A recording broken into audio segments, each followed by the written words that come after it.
Hello and welcome to Dynamo Football Book Club Injury Time. My name's Alistair Bond and I'm joined by my co-host Johnny Coughlin. Johnny, you're not covered in cold sores. No, I am certainly not. Al, is that why you sound so sad? But I am. My wife just pointed it out to me. Oh, one night I don't drink a gallon of water and look how God punishes me. Anyway, on a happier note, this week we are doing our 1980s World Cup draft. Both Johnny and I will select 5 players who featured in the 1980s World Cup, and then we will let AI decide who has the better football brain. So far, folks, it's me. Shearer right across to Marco Tardelli! 2-0 to Italy! Tardelli the scorer! A brilliant move! The Germans torn to pieces! Johnny, how are you, brother? Are we not equal? I just remember you're as good as your last game, and that was me, convincingly. Okay, we're in the 80s now. Do you remember these World Cups? The honest truth is, no. How old were you in 86? I was 8 years old. I wasn't interested in football in 1986. I think I got into football in 1987, but yes, I wasn't. I think I was conscious of Maradona's handball, but no, I didn't watch the 86 World Cup. Yeah, I think it was the subsequent season that I got into football. Okay, well, I have no memory of either. I would have been -1 in 82, and I would have been +2 and a bit, I suppose, in 1986. There's maths for you, folks. But names are becoming more and more familiar, eh? Oh, they certainly are. No, I'm genuinely pumped to do this, Johnny. I'm genuinely pumped to do this draft and to talk about some of these absolutely fucking brilliant players that were knocking around in the 1980s. 2 things before we get started. Firstly, an error on my part. Last week I said that Ayler's chip was against USSR. It was against Scotland. That was the commentary at the start of the episode. So thank you for continuing to listen after that error, if you did continue to listen. And also, how'd you get on in your test? So this is the challenge you set me, whereby I have to go down the FIFA rankings and just name a player historically from each country. How far could I get down? Do you want me to tell you? Yeah, that's the whole point. Okie dokie. So I got down to, all right, 33. I knew you wouldn't get past 33. I think no one's getting past Panama. No, well, that was the one, Johnny. So I went down individually. I just, some of them are so bloody obvious. But I mean, I had a little wobble at 21, but I remembered the Iranian striker that played for Brighton, Ali. I think I called it Ali Yakhshamash. But look, I remembered his name. I spelled it rightly. So I was happy with that. Yeah, Ecuador, it had a little wobble there, but yeah, Moises Caicedo plays for Ecuador, doesn't he? I remembered that. Agustin Delgado, was he from Ecuador? I'm going to say yes, but I'm not entirely sure. But yeah, I got down to Panama, Johnny. I had it in my head that Gary Medel played for Panama, but he doesn't. He plays for Chile. So that was the end of me. I got down to 33. I kept going, Johnny. I think I got down to 50 otherwise. Uzbekistan was the next one, which tripped me up. I don't know any Uzbeki footballers. Shame on me. Well, ironic that Panama, so synonymous with its canal, is the part that everybody is going to get stuck. A man, a plan, a canal, Panama. Go on, tell me more. That's same forwards and backwards. What do you call one of them? A palindrome. A palindrome. A man, a plan, a canal, a Panama. That is a palindrome. That's a good one. Yeah, it is, isn't it? Which is why I was desperate to crowbar it in. Very good. Very good. Well, as it happens, we had 2 listeners this week from Panama. I don't know if they were Panamanians, but if you're living in Panama and listening to a football podcast, I think there's a good chance you can name a Panamanian footballer. So please do get in touch if you can get I past can name a that. Panamaniac. Do you remember that cartoon from the old days? Brilliant fun. Animaniacs. Yes, sounds a bit like Panamanian. Okie dokie. So you're tied with Chris Etchingham, who is therefore wins a book, and he is going to win Emanciation for Goalposts by Chris Etchingham, the book that we're doing next week. He has won his own book. Yeah, Johnny has crowbarred, he's forced me into doing a politic-y book by involving the author to get me. But there we are. So be it. Well, Chris has very kindly, he stated already that, as it happens, that he has the Miracle of Castel di Sangro, and he said I can give it to someone else. And it just so happens that Jack Lingard, who only got as far as Austria 24, asked if he could have a book anyway. So there you go, Jack. You can have Chris's. Jack But just to Lingard say, couldn't name a Austrian footballer. well, this might be my fault. When I was listening back to that episode, I made it sound like you had to name a past player and not including a current one. So I'm going to give people another week to beat you all, including past and current. But yeah, there's one book coming all the way to Jack, care of Chris. Chris, what I should do really is send Jack your book, and if anyone can beat you in the next week, we'll send that person a book as well. Okay, there we are. Okay, so let's do this. To the Confusing Book Swap podcast. Yeah, okay. Let's go out. Books all around. Have you got any nice facts? Your fascination with World Cup mascots. Can you tell us anything about 1982 and 1986? Oh, fuck. I don't think I can. Oh, yeah, I can. Absolutely, I can. All right, then. So here are my 80s World Cup facts. So, 1982, the World Cup was held in Spain. It was won by Italy, who defeated Germany 3-1 in Madrid. The logo was shit. Paolo Rossi was the leading scorer, the disgraced Paolo Rossi. The best young player was Manuel Amoroso. Who? Hungary beat El Salvador 10-1. Still never had a 10 in the Premier League. Why not? Let me jump in there, Al. On the Hungary 10-1 against El Salvador, there's a man scored in that game. A substitute came on in that game called Laszlo Kiss. Great name, Laszlo Kiss. He scored 4 goals in that competition, but he scored 3 of them in that game against El Salvador, and it was the fastest World Cup hat-trick and also the only one ever by a substitute. That man again is Laszlo Kiss. Are you mocking me because I've got a cold sore and no one would want to Laszlo Kiss me? Okay, keep going. Okie dokie. So here's a Johnny fact. Spain in 1982 was still undergoing transformation from dictatorship to democracy. Crazy, isn't it, in the 80s? This is the World Cup famous for the assault by Schumacher on poor old little Battiston, the keeper, when he absolutely clears him out. This was a 2014 World Cup. Algeria, Cameroon, Honduras, Kuwait, and New Zealand were the World Cup virgins. All 6 confederations were represented. The mascot was Naranjito.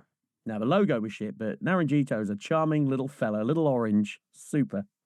They used an Adidas Tango ball, absolutely gorgeous.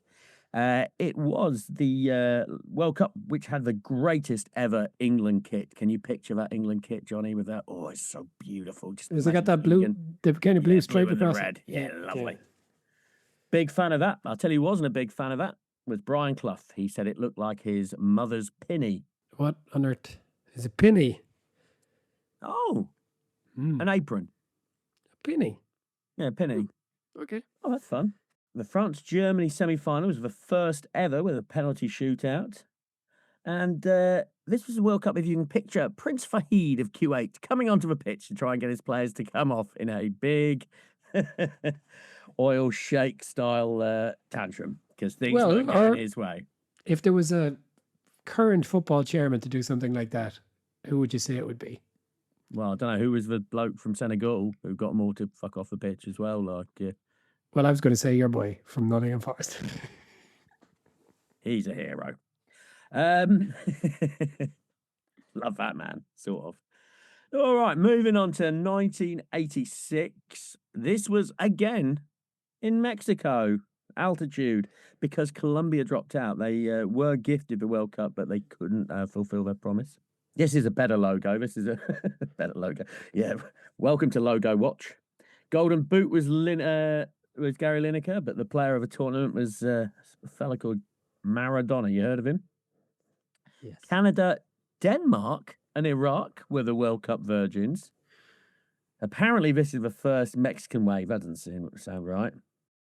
Maradona had 10 goal involvements. Goal involvements is an inelegant phrase, isn't it? But 10, and he successfully completed 8 dribbles a match. That is so much more than anyone else.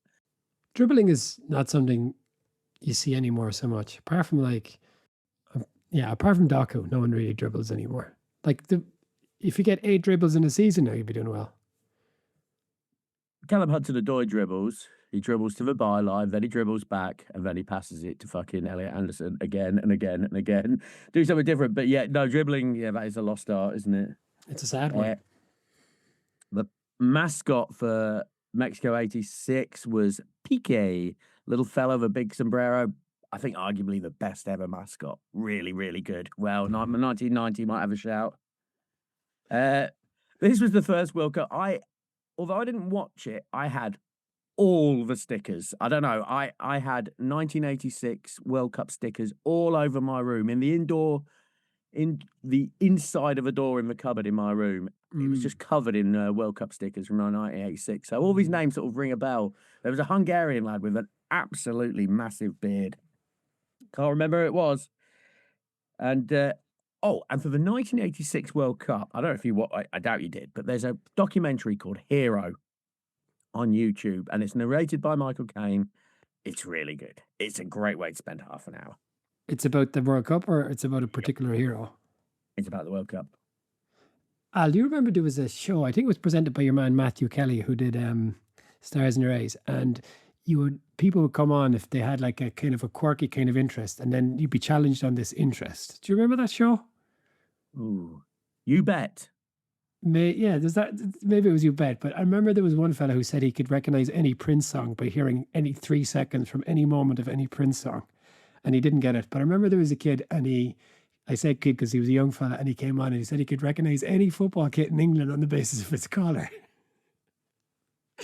But that'll be you with these mascots at the end of this series, you know. Oh, no kidding. And he did. You Bet. He did get them all from the collars.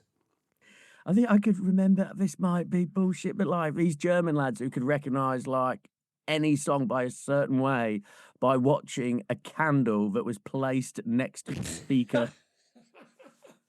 And did they get it? I think so. I mean, this is a memory from long ago. But yeah, that was You Bet. That was You Bet 100%. I can remember also watching some military bloke. They were doing like blindfolded marching, and one guy fucked up and then he cried on TV. Yeah, okay. All right. Keep going with your 86 facts. No, that's it really, Johnny. That's it. I am ready to go. And this coin toss. I have genuinely been worrying about this coin toss. I really want to win it. All right, have you got a coin? No. Oh, I have a 50-cent euro, which I think it says Letzeburg on the back. Is that Germany or Luxembourg? I have no idea. Let's go. All right, tell me what you want. I want tails, Johnny. Gladiators, ready! It is tails. Come on. Right then, so this is a snake draft. So, Johnny, you're going first against Sunshine because I'm going to get you with a double punch. Boom, boom. Really? Yep.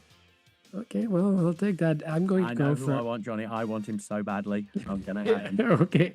I'm gonna, well, I guess mine, and mine is Maradona. I'll take Maradona. And, Maradona, you say? Yeah. And then I suspect you're going to go Zico Platini. Johnny, don't fucking ruin it. Well, great stuff. Well, it's great podcasting, Johnny. Okay, so let's move on to my your second pick. No, Johnny. At least. Yeah, I didn't even write anything down for Maradona because I figured this was going to play out this way either or. So, Johnny, Got any Maradona facts for me, other than his 8 successful dribbles per game in 1986? No, I didn't write any. Did he do anything else of note? Anything famous Maradona did in 1986? Well, in the context of this draft, I picked him in the one where about people who went to prison, but he didn't really go to prison, did he? He got arrested a bunch of times, and I somehow got away with that. So, in the context of the draft, he's also a well-remembered and much beloved player. But yeah, what's there to say? Literally, what is there to say about Maradona? Just on the topic of the 1986 final, they beat Germany 3-2. I think they went 2 up and then it went 2 all. And again, it's one of those situations where you expect a team that is pulled back like that is going to lose.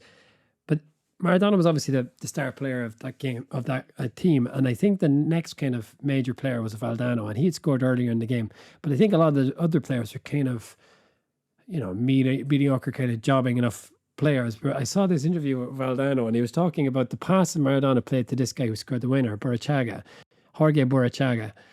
And he's saying, the ball went through, and this is a famous pass, a beautiful pass by Maradona. And Valdano's like, I was just thinking to myself, something to the effect of, you useless piece of shit. You haven't done anything for the whole competition. Please score this goal. It wasn't quite that bad, but he was effectively saying that Maradona had dragged him there, kind of like, kicking and screaming. And all this guy had to do was kick it into the net. And he did. But it was pretty sweet, actually, Valdano saying we were all rubbish, but this guy was amazing, Yeah, those poor... I mean, that poor 1986, the Argentinian team, is basically remembered as a bunch of fucking farm players, isn't it? Like farm players plus Maradona, which is probably a little bit unfair. But no question at all, that lad dragged them there. As I say, 10 goal involvements in one World Cup. I tell you one thing now. Like, so Argentina won in 1986, and Italy won in 1982. When you're researching the best players of these competitions and you look up their club career, it's like, okay, this guy played for FC Cologne and this guy played for Real Betis or whatever. It's like where are AC Milan and Juventus and Bayern Munich? It's funny, isn't it? Because if you looked up the recent best players in any given World Cup, they're playing for the biggest teams, but it doesn't seem like it was always like that. No, it was. It used to be a good deal fairer. I mean, that's absolutely right, Johnny. I mean, that's it. Everyone gets hoovered up now by Barcelona and Madrid, basically, isn't it? I mean, the whole world are feeder clubs for Barcelona and Madrid, it feels to me. Certainly Madrid. Well, yeah, that's it. You see some of these, especially these South American lads. Yeah, they'd come over and like, it's like, oh, I've scored 400 goals. Now I play for Levante. It's like, why are you playing for fucking Levante? Right? Yeah, like Neri Pompidou was the World Cup winning goalkeeper in 1986. And he played for, I think, River Plate. Let me have a look. Yeah, he played 121 games. He played for Union Santa Fe, but then in 1986 he was playing for River Plate, and he did play for Betis later for like 67 games for Betis. But it's funny, isn't it? Obviously, okay, who was the goalkeeper in the last Argentina win? He was playing for Aston Villa, which is, maybe it's comparable in a way, but generally, if it's going to be Germany or something like that, you're not getting someone who's playing for Cologne anymore, are you? By the way, did you see Manuel Neuer's performance against Real Madrid? Yes, I did. What the fuck? He's not the number one. Is he still Germany's number one? I don't think he is. Because he should. No. Yeah, 40 years old. But what a game that was, by the way, Johnny. What a game of football that was. Absolutely thrilling. Okay, go on anyway. So that is me. I have gone predictably enough for Maradona. Okay, well, obviously, Johnny's taken the wind out of my sails with this. So, yep, as he correctly predicted, my first pick will be my sweet love, Zico. Zico, in the early 80s, scored 81 goals for Flamengo, and a Flamengo team that was generally accepted as the best club team in the world. They absolutely destroyed Liverpool in the World Club Championship.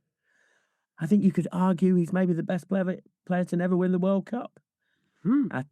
He scored 333 games at the Marathon. Oh, baby. Maracanã, sorry.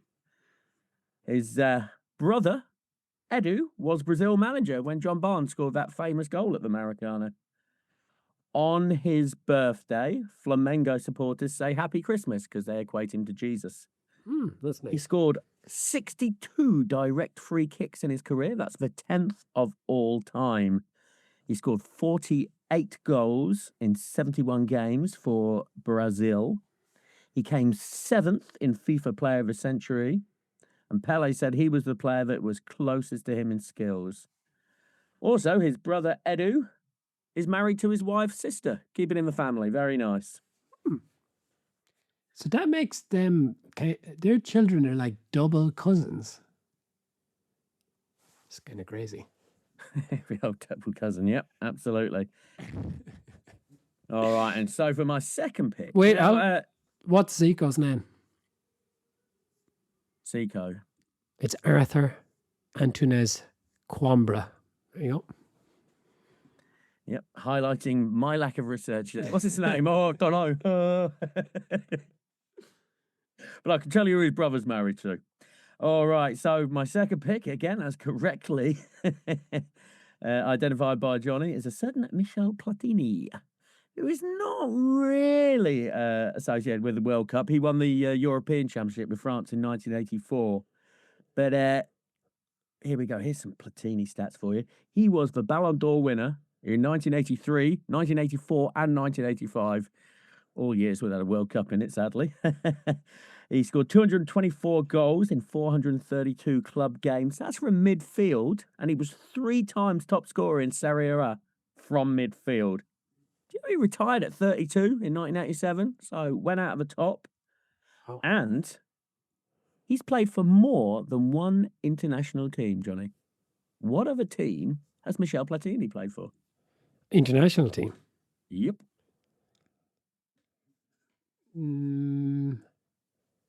French Guiana. French Guiana. It's Q8. Yeah, I don't know. They just threw oil money at him and somehow managed to change his nationality at the end of his career. But yep, he played At the end of his career, are you not kind of blocked from doing? I'm never quite sure of the rules of this, you know? Yeah, I need to research that more. But yeah, it's certainly, I should have researched it more. But yeah, it appears, pops up. Yeah, he played for Q8. He played one competitive game for Q8. Yeah, okay.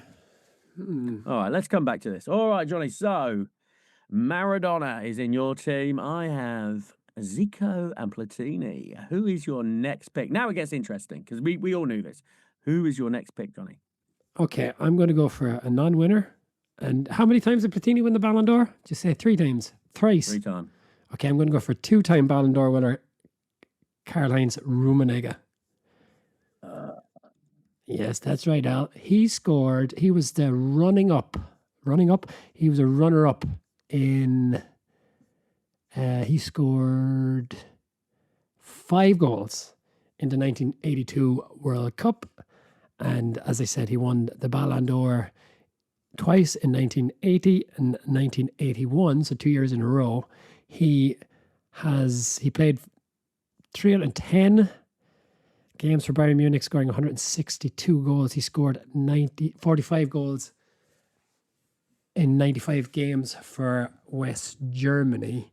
And he, as a player with Bayern Munich, he won the Intercontinental Cup, 2 European Cups, 2 league titles, and 2 domestic cups. And guess what? Pele thought he was a good player. Who'd have thunk it?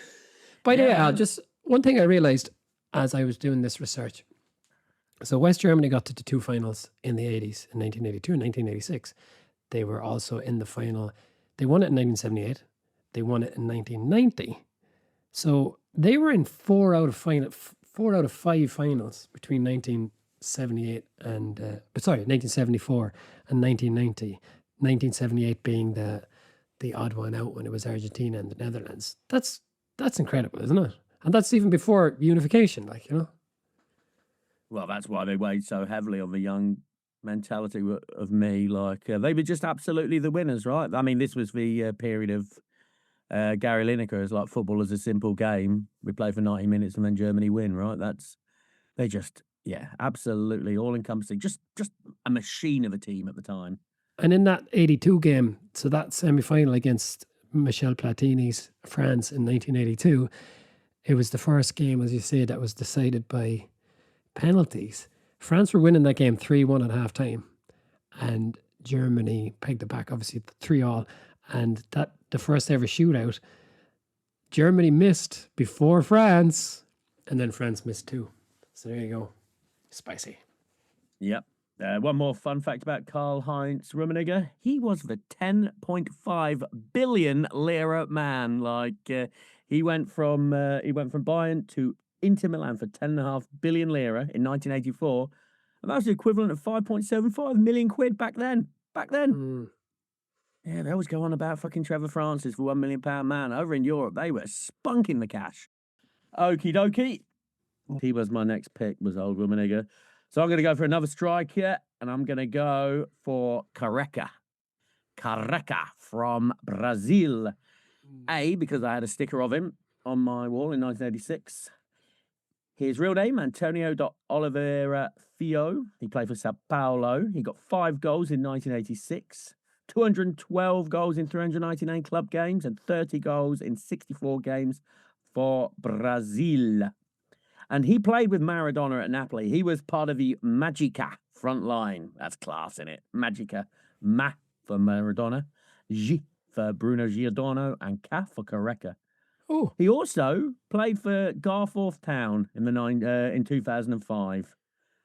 Because, there's a bloke called Simon Clifford who did a lot of that. Socrates and Lee Sharp also played for Garforth Town in the early 2000s. Careca means bold. Not as in bold as in like cheeky in the island. Bold as in he's got no hair, Because as a child, he liked a bold clown called Careca. Ooh, bold clown. That sounds creepy. Very cursed. that does sound sinister. Oh, Mummy, Papa, I love this bold clown. Your name is Careca. The Baldy.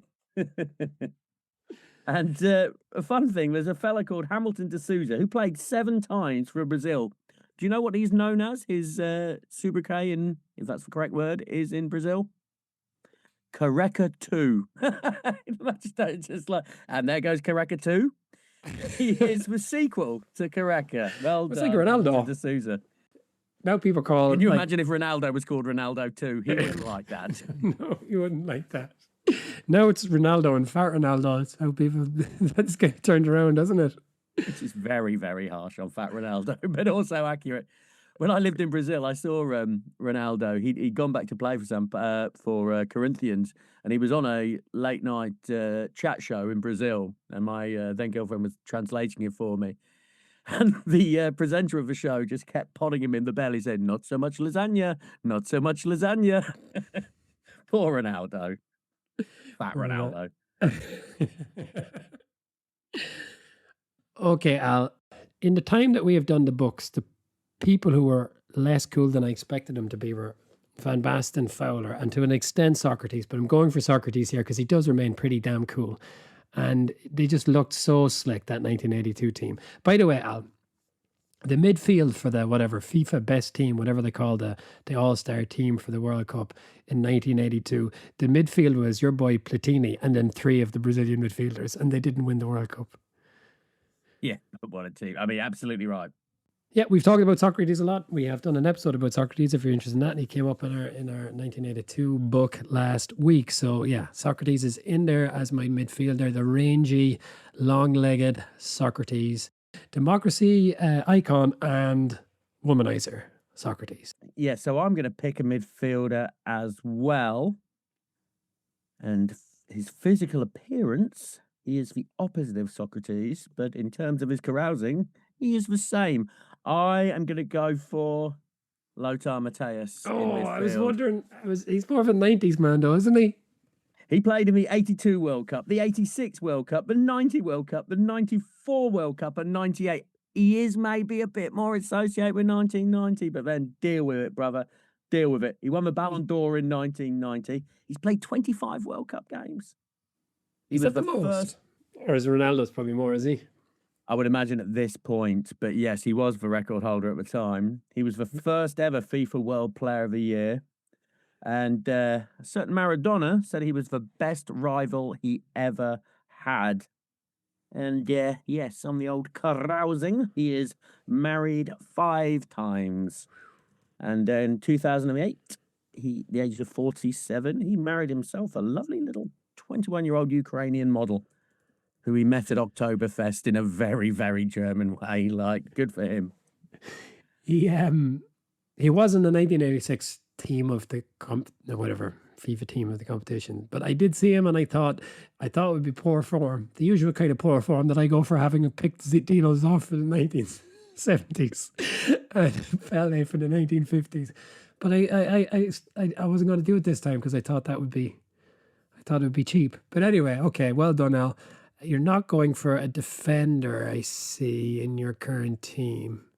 No, it's never worked out for me, defenders. No, I'm just going all out attack with, Mateus is going to be the ballast there. He's going to be the anchor. So you're going to say to your top scorer or whatever it was, what year did he score the most goals, whatever league? Because you can marshal the back there. Okay, I'm going to go for a defender, but I must admit, let me just have a look now. Do I want a defender now that they're not coming up against any? Paolo Rossi would be the obvious other striker, or Emilio Butragueño, known as the Vulture. Nice nickname for a footballer, not a nice nickname for a man. But I am going to go for a defender. The 1982 team had 3 Italians, but we know about the Italian team. We know that they were very good, and we know that Claudio Gentili was a scumbag with his 23 fouls on the man leading my team here, Diego Maradona. There was a fella who got in 2 of the 1982 and the 1986 All-Star teams, and his name was Karl-Heinz Forster from West Germany, but I'm not going to have 2 Karl-Heinzes in my team because that would be confusing. Instead, I'm going for Manfred Kaltz, a German footballer and a right back. He played for Hamburg. And like I said, you have this kind of funny situation where they're not playing for the teams you necessarily expect. But he is to this day, he remains to have the second highest number of games in the Bundesliga with 581. He was an expert in penalties, scoring 53 out of 76. Not that expert, really, is it? I guess that's about part of the course, isn't it? But this was my favourite bit. He was famed for his right-footed crosses, Al, which he hit with so much spin they curved like a banana, and they are affectionately known as banana crosses, or in German, Bananenflanken. You gotta love that German language; it's fun, isn't it? And he often used this technique to set up hulking striker Horst Hrubesch, who, if I'm not mistaken, scored the winning penalty in that shootout in 1982. So that's Manfred Kaltz. Not as good as the other German fella I just mentioned a minute ago, Karl-Heinz Forster, but he's going in my team all the same because of his banana crosses. I quite like that. All right, Manfred Kaltz. And to that I say, who? I had a look at Andreas Bremer there, but all right, Manfred Kaltz. All right, so I guess I'm gonna pick a player who is associated with Nottingham Forest. Come on, the first one in the World Cup draft. Yeah, my keeper will be the much-loved Peter Shilton. Ooh. Yeah. The most gammon player yet to be picked, old Schultz. He's got an exotic young wife as well, a bit of a gambling addict, but you cannot argue with some of his numbers. He's wild. 10 World Cup clean sheets. At the time, that was a record.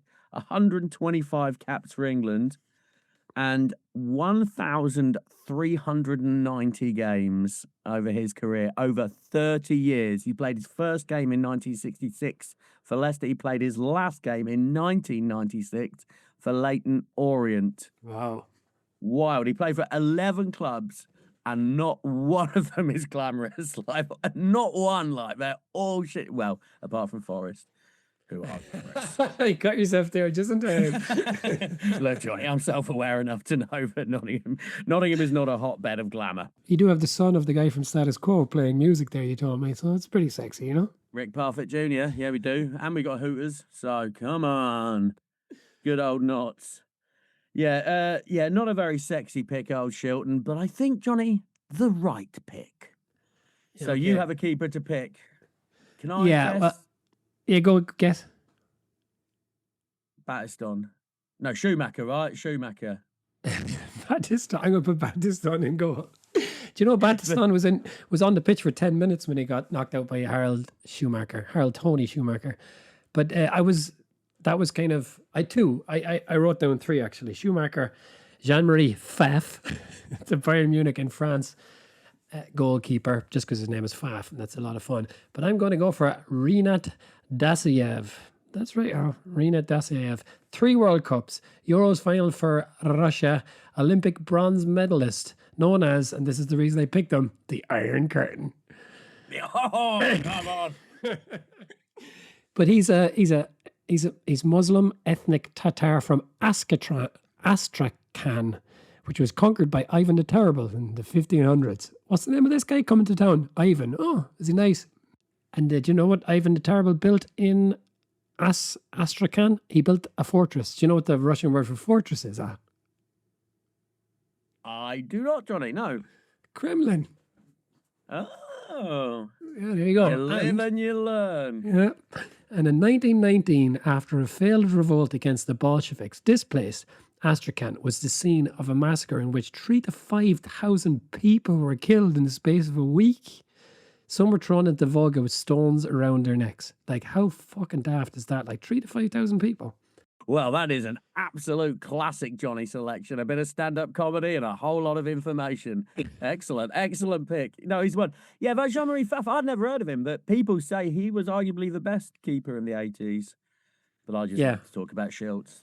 Yeah, I wondered if you're going to go for Shilton. By the way, Shilton, I remember reading when I was younger that he used to hang off the banister as a child to stretch his arms. Yeah, it didn't help him saving penalties. Really bad on penalties, but yeah, an interesting character. And when I say interesting, I mean grumpy. All right, so that your name again, Dasayev. Dasayev, Rinat Dasayev. As I said, he was Muslim and an ethnic Tatar, so he's kind of a Central Asian background. And he was nicknamed Rafe since the Russians couldn't pronounce his name. There you go. That's great. All right, then. So this is it. Let's find out. So the teams are, for me, I'll read out my team, Johnny. I have Peter Shilton in goal. I have Lothar Matthäus shielding the goal, and then up front, Platini, Careca, and Zico. And your team, Johnny? I have in goal Rinat Dasayev, the Iron Curtain. Manfred Kals. Who? With his banana flagon. In midfield, Socrates, you've heard of him. Maradona, you've definitely heard of him. And Karl-Heinz Rummenigge. Okay, do you want to give me any other little facts or players there? And I will put this into the machine. Well, I think, I was very nearly I couldn't remember if he went in the 70s draft, but Claudio Gentile was the one player I really considered who was the Italian centre-back who pretty much pocketed Maradona in 82 by fucking brutalising him horribly. But, I don't know if AI is going to take that into consideration. So I went for Matthäus. I might use this opportunity to apply more salve to my disgusting cold sore. Well, but let's...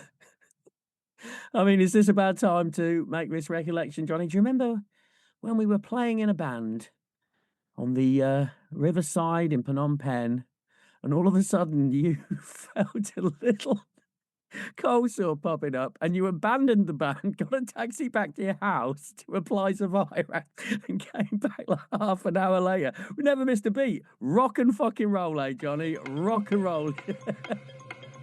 Golden memory. I do remember that. I'm sure to say we didn't miss a beat might be looking at that thing through a rose-tinted glasses, but anyway. You just looking. It was funny. Like, just hopped off your stool and off you fucked. Like, what? Alrighty, okay, let's play one of those songs. Oh, very good. Okay, here we go. Cagey start. It's midfield chess. Lothar Matthäus sits tight, shadowing Diego Maradona. First big chance for Rummenigge. Great save by Shilton.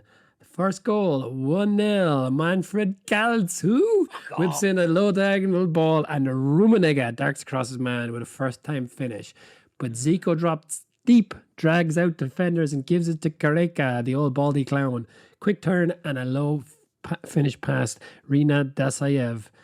But Socrates strolls through midfield, backheels it into the path of Maradona, 2-1, and it remains 2-1 at half-time. But shortly after half-time, it is a goal for Al Platini to Mateus, 2-2. Then Al takes the lead, pressing high now. Mateus robs Socrates. Quick feed to Correca. Finish across goal. Oh my God, momentum swing. But wait, Maradona drops lead, picks it up. That sounds about right. That's 1986 right there. Beats 2 players in a phone box. Slips a perfect pass to Rummenigge. Finish again. Ooh, baby. And the winner, Al. 3 minutes to go. Calts again. Long bending ball forward. Socrates cushions it on his chest. Leaves it perfectly for Maradona. All the other players look on and say, that fucker better do something because he hasn't done anything for this whole game. But he does. He scores. Low finish into the corner. But there's a last moment Platini free kick pound away by the Iron Curtain. That's right. That's Dassayev. And it's 4-3 to Team John. And I think it's now 3-2 to Team John in the series. Oh, Alistair. You're only as good as your last game. Just faulty AI again.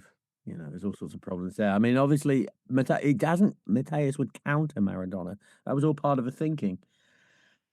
Really? I really thought that was in the bag there, Johnny, to be honest, with your fucking Manuel Counts, whoever his fucking name is. Manfred Mann and...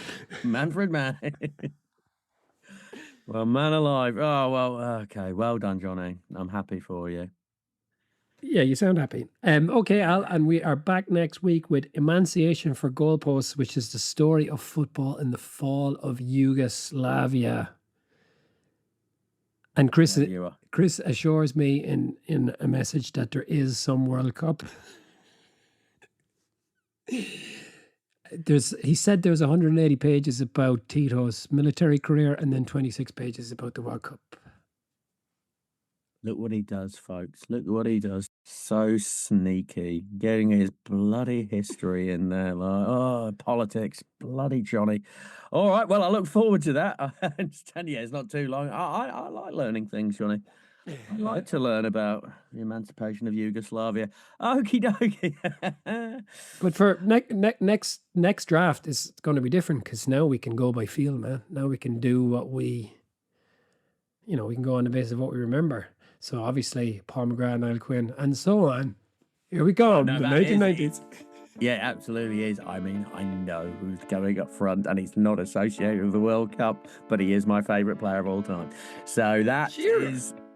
Fuck off, Shearer. Not my favourite player of all time. No, it's not. Well, let's go. I'm going to keep that in my pocket, lest you reveal it to the world. But, yeah, very exciting. Yeah, I'm really excited to do this. I love doing these drafts. I love it. Yeah, okay, Al, that was a pile of fun, and all the more so because of the outcome. Cheers, buddy, and if anyone could beat Al in that competition, please do and let us know. All right, thanks, folks.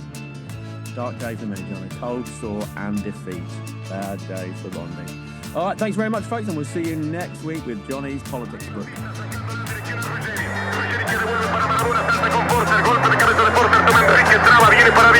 Maradona de cabeza, la tira para Ricardo Giusti de cabeza para Maradona. Maradona entre tres, se va solo, caga,